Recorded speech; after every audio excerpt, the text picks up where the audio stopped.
As an interior designer, I always recommend gluing down your flooring, and sometimes that isn't always an option. So I'm here to explore what options are available to still have a floating flooring that's durable. Kyle, I know a lot of people have questions about durability. What makes yours different compared to regular hardwood and engineered? In terms of durability, it all boils down to the raw material that's being used. As you know, there's a big difference between walnut in terms of durability, red oak, white oak. All of our raw European white oak is sourced from Lithuania. It is the densest raw material that is available for engineered hardwood flooring, and that's the only raw material we deal with for most of our product lines that come in an oak finish. That's amazing. So then you're actually getting a stronger wood type, because that's like, people are moving stuff around. People are always like, oh, we want the hardwood, without realizing the density and the capability of it is pretty minimal, but also one of the most important factors when you're looking at wood. Absolutely, I would argue it's the most important factor.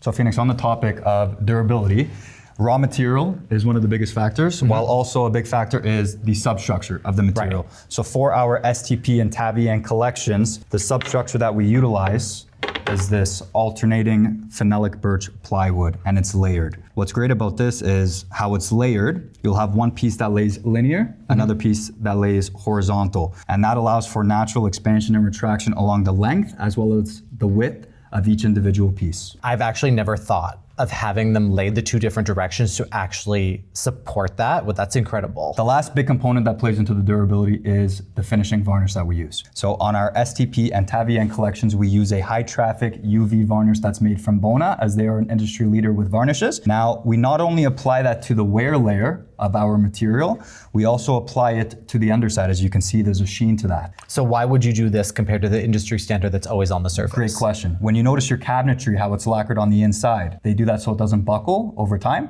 It's the same reason why we do that with the floors, as it is a moisture barrier and also a fire retardant. That's actually really smart. Okay, you have to tell me about this. Why do you have all these like loops on the back? That's a great question. So this is proprietary technology to our factory in Spain. So this is called Lock STP, which is available on most of our formats. Now what this offers is a floating installation method. As I understand, you're doing a condo. Yeah. You may not have the option to glue down the floors, as most other associations do not allow for that. This allows for a floated installation. So with every order, you will get plastic installation rings that you simply rotate each piece into as you install the floor. Oh, so you're getting that extra layer of like it really sticking in place. You're never gonna have to worry about any movement. Absolutely. That's crazy.